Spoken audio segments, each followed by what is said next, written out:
নমস্কার বন্ধু, আমি কনফেডারেশন অফ স্টেট গভর্নমেন্ট এমপ্লয়িজের সাধারণ সম্পাদক মলয় মুখোপাধ্যায়। বন্ধু, গত 8ই ফেব্রুয়ারি বাজেট পেশের দিন আপনারা সকলেই জানেন যে অর্থমন্ত্রী 4% ডিএ ডিক্লেয়ার করেছে এবং তার এফেক্ট অর্থাৎ তা পাওয়া যাবে 1 মে থেকে। অর্থাৎ 4% মহার্ঘ ভাতা 4 মাস পর থেকে আমরা হাতে পাব।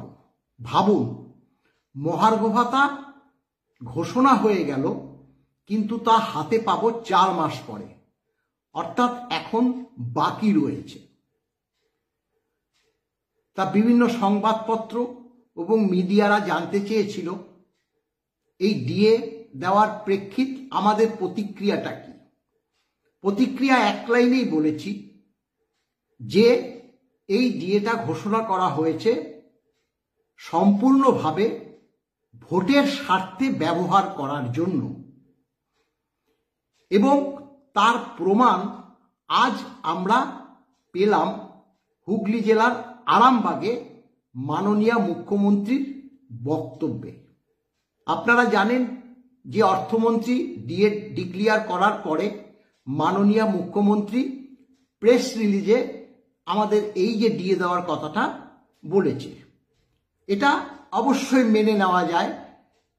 কিন্তু তারপরে এই যে সরকারি কর্মচারীদের 1 মে থেকে আরো 4% ডিএ ডিক্লেয়ার করা হয়েছে, এই ঘ্যানঘ্যানানি অর্থাৎ ভোটের স্বার্থে তিনি এই যে 4% মহার্ঘ ভাতাকে ব্যবহার করবে সেটা আজও প্রমাণ হলো।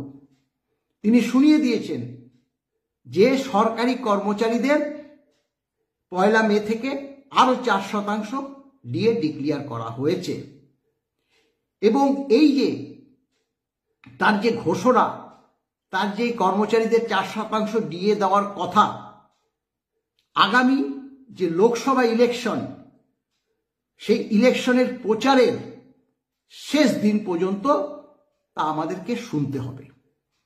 অর্থাৎ এটা আমরা মনে করি যে আমাদেরকে হাতিয়ার করে, কর্মচারী সমাজকে হাতিয়ার করে সাধারণ মানুষকে জানান দেওয়া যে আপনাদের এই যে এত সব ভাতা দিচ্ছি, আরো দেওয়ার ক্ষমতা যদি আমার থাকতো তাহলে নিশ্চয়ই দিতাম, কারণ সরকারি কর্মচারীদেরও 1 মে থেকে আরো 4% মহার্ঘ ভাতা দিচ্ছে। এখন দেখুন, ব্যাপারটা আমি আগেও বলেছি, এখনো আবারও বলছি, এই 4% ডিএ দেওয়ার পরিপ্রেক্ষিতে আগে 36% বলতো সবাই বাকি আছে, এখন 32% বাকির কথা বলছে। কিন্তু এখনো 32% বাকি কেন হবে? ডিএটা তো পৌনঃপুনিক। ডিএটা যদি ফেব্রুয়ারি মাসে ঘোষণা করার পর যদি 1 ফেব্রুয়ারি থেকে এফেক্ট দিত তাহলেই 32% হতো। মার্চ থেকে এফেক্ট দিলে তবুও বলা যেত যে মার্চ মাস থেকে 32% মহার্ঘ ভাতা বাকি থাকবে। সে তো মে মাস, এখন তো বহু দূর। এবং ডিএ যদি রেট্রোস্পেক্টিভ না দেওয়া হয়, কারণ ডিএটা তো পৌনঃপুনিক, তিনি সেটা খুব ভালো মতোই জানেন যে আমি যদি ফেব্রুয়ারি মাস থেকে আবার 4% ডিএ দিই তাহলে ফেব্রুয়ারি, মার্চ, এপ্রিল এই 3 মাস তো আমার দিতে হবে। এই 3 মাস দেব না, ভোটের জন্য এই আওয়াজ তুলব, 1 মে কিছু একটা হবে ভোটের স্বার্থে, জিতুক হারুক সেটা আমাদের দেখার কথা নয়। কিন্তু তিনি কেন এই ডিএ কে সওদা করতে ব্যবহার করবেন ভোটের কাজে, এই প্রশ্ন করব না? খুব দুঃখের সঙ্গে জানাচ্ছি যে এই যে ডিএ যে 4 মাস পরে পাবে, সরকারি কর্মচারী যারা অবসর নিয়েছে তারা 4 মাসের মধ্যে অনেকের হয়তো দুর্ঘটনাও ঘটে যাবে, অর্থাৎ তারা এই ডিএর যে এফেক্ট সেটা খোদ যে সরকারি কর্মচারী তারা পাবে না, হয়তো পরিবার পাবে, তিনি পাবেন না। এই ঘটনাটা কিন্তু শুধু যে ডিএর ক্ষেত্রে হচ্ছে তা নয়, খুব দুঃখের সঙ্গে জানাচ্ছি যে গত 26শে মে 2019 আমাদের যে মূল রায়, অর্থাৎ all India consumer price index অনুসারে যে ডিএ দেওয়ার কথা, সেটা কিন্তু ট্রাইব্যুনাল বলে দিয়েছিল 19 থেকে আজকে 24,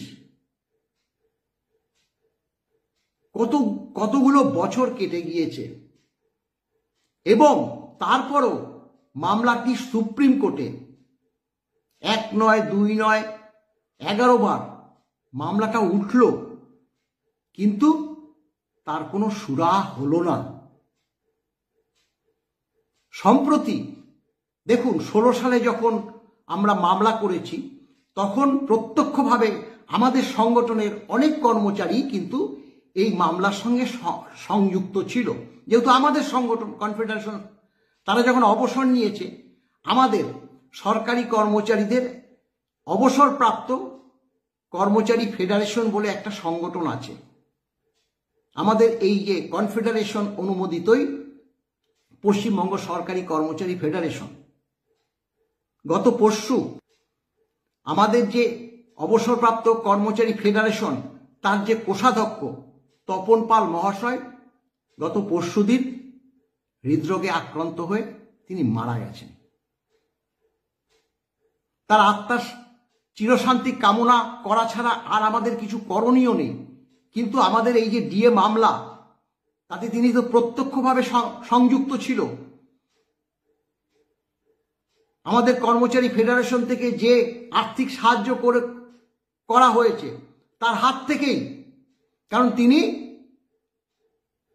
ওই যে অবসরপ্রাপ্ত কর্মচারী সংগঠন তার ট্রেজারার ছিল, কিন্তু তিনি দেখে যেতে পারলেন না। এর দায়টা কার? এর দায়টা কি আমার? এটা কি দেশের নয়?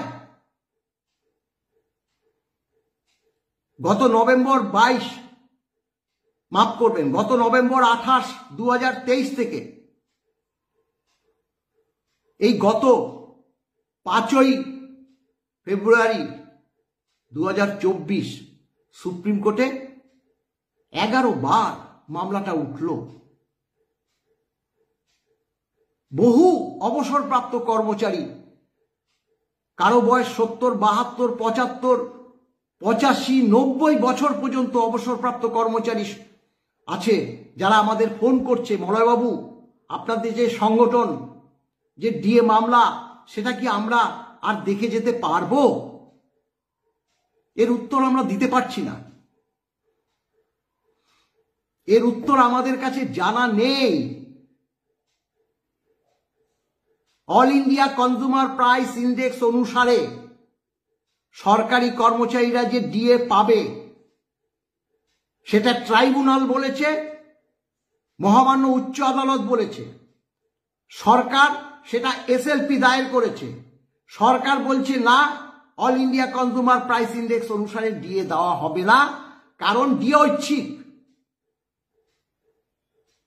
ডিএ যদি ঐচ্ছিক হয়, সুপ্রিম কোর্ট বলে দিক। ডিএ যদি all India consumer price index অনুসারে হয়ে থাকে, সেটা বলে দিক। যেটা বলে দেবে সেটা আমরা মাথা পেতে নেব।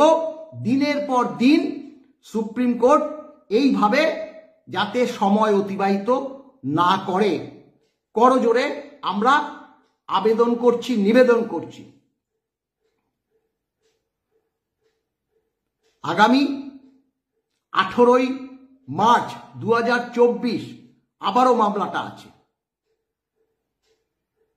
বিচার করে দেখুক, বলুক না